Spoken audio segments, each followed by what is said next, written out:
Halo teman-teman, Assalamualaikum warahmatullahi wabarakatuh. Kembali lagi di Haryanto Channel. Buat yang baru bergabung di channel ini, jangan lupa klik tombol subscribe dan nyalakan tombol notifikasinya agar teman-teman semua bisa mendapatkan informasi apa saja yang diupload di channel ini. Baiklah, di video kali ini kita akan bahas Monumen Pancasila Sakti.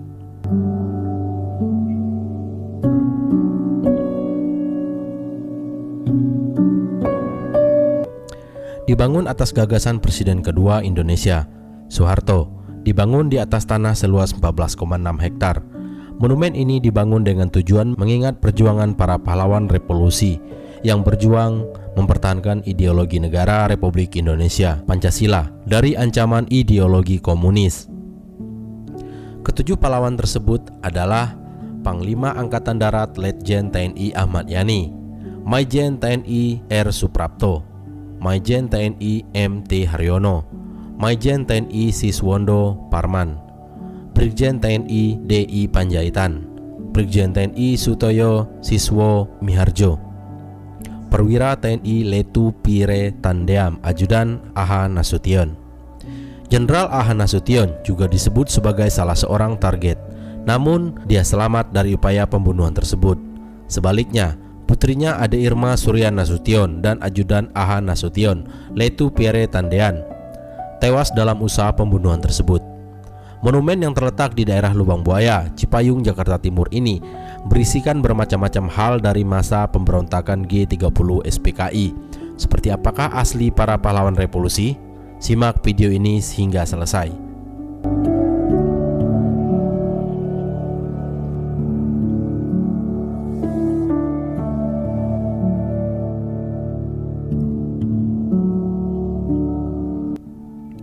Sejarah dibangunnya Monumen Pancasila Sakti.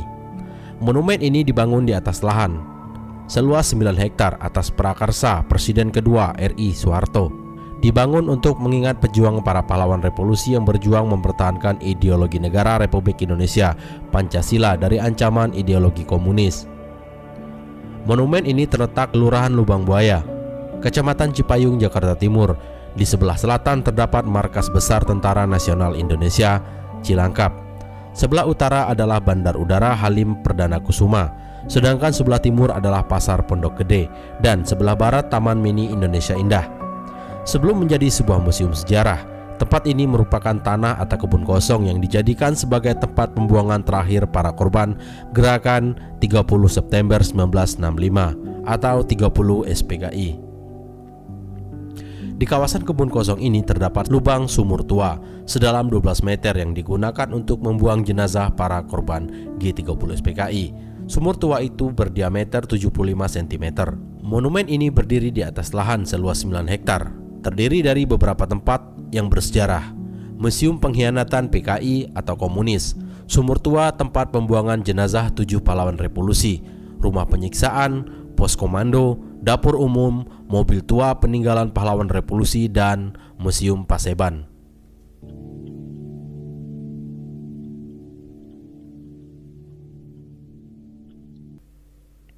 Museum Pengkhianatan PKI menceritakan sejarah pemberontakan PKI yang bertujuan menggantikan dasar negara Pancasila dengan komunis yang bertentangan dengan Pancasila, sampai pada pemberontakan kedua yang terkenal dengan nama Gerakan 30 September atau G30 SPKI.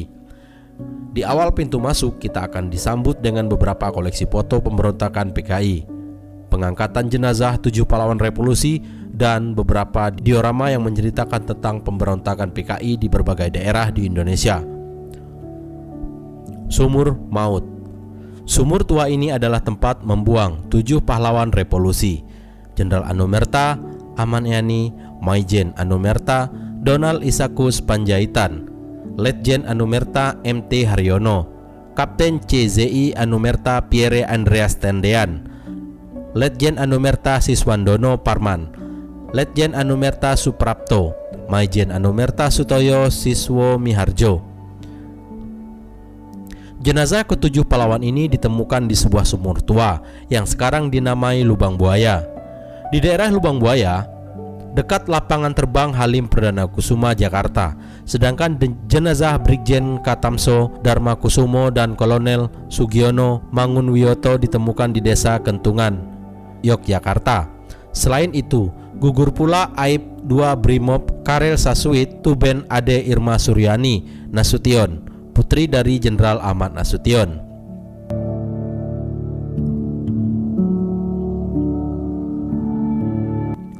Rumah penyiksaan. Rumah penyiksaan adalah tempat para pahlawan revolusi disiksa untuk mendandatangani surat pernyataan untuk mendukung komunisme di Indonesia. Mereka disiksa sebelum akhirnya dibunuh. Di tempat ini ditampilkan diorama penyiksaan 7 pahlawan revolusi beserta kisah dimulainya pemberontakan PKI. Dahulu tempat ini merupakan sebuah sekolah rakyat, atau sekarang lebih dikenal SD, dan dialih fungsikan oleh PKI sebagai penyiksaan kejam para pahlawan revolusi. Pos Komando. Tempat ini adalah milik seorang penduduk RW 02 Lubang Buaya bernama Haji Sueb. Tempat ini dipakai oleh pimpinan G30 SPKI, yaitu Letkol Untung, dalam rangka perencanaan penculikan terhadap 7 pahlawan revolusi. Di dalamnya masih ada barang-barang asli yang menjadi saksi bisu kekejaman PKI, seperti 3 buah Petromax, mesin jahit, dan lemari kaca. Dapur umum. Tempat ini sebenarnya sebuah rumah yang dialihfungsikan oleh PKI sebagai dapur umum. Rumah yang statusnya milik Ibu Amroh ini dipakai sebagai tempat sarana konsumsi anggota G30 SPKI. Oleh karena itu, Ibu Amroh yang sehari-harinya berjualan pakaian keliling meninggalkan rumah dalam keadaan tidak terkunci dan diperintahkan oleh para anggota PKI untuk meninggalkan rumahnya dalam keadaan terkunci. Tetapi saat kembali ternyata rumahnya sudah dalam keadaan berantakan. Hampir semua benda di rumah tersebut menghilang.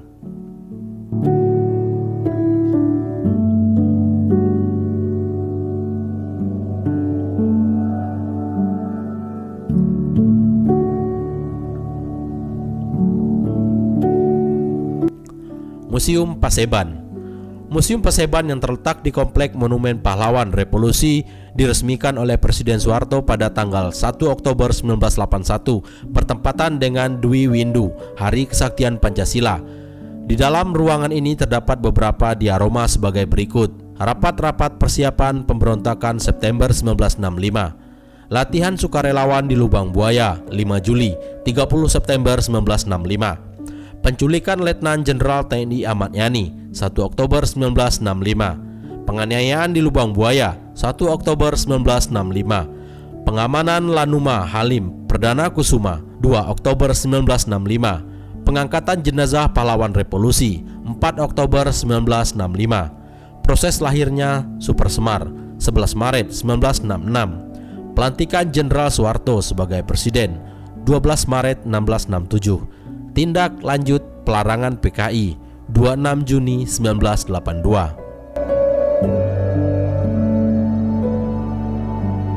Usaha terhadap pemerintah RI dan mengganti dasar-dasar negara Pancasila telah 2 kali dijalankan. Yang pertama pada tahun 1948, dikenal sebagai pemberontakan PKI Muso di Madiun, dan yang kedua ialah pemberontakan G30 SPKI dalam bulan September 1965. Selain itu, tempat ini juga terdapat foto ke-7 pahlawan revolusi yang ukuran foto tersebut sudah diperbesar dari aslinya, dan adanya ruang relik yang merupakan tempat dipamerkannya barang-barang, terutama pakaian yang mereka kenakan ketika mereka diculik, disiksa, sampai akhirnya dibunuh berikut dengan hasil visum dari dokter. Selain itu, terdapat pula akualung, sebuah alat bantu pernapasan yang digunakan untuk mengangkat jenazah 7 pahlawan revolusi dari dalam sumur tua.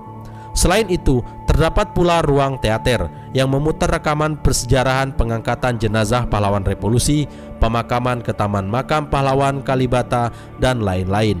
Masa putar rekaman itu kurang lebih 30 menit.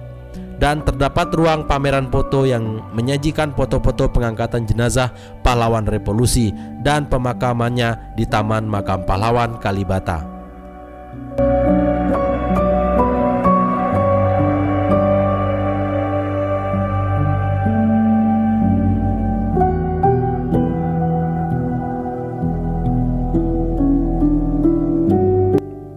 Baiklah teman-teman, mungkin cuma itu informasi yang bisa saya berikan. Kalau ada salah-salah kata, mohon dikoreksi. Saya Haryanto pamit undur diri. Assalamualaikum warahmatullahi wabarakatuh.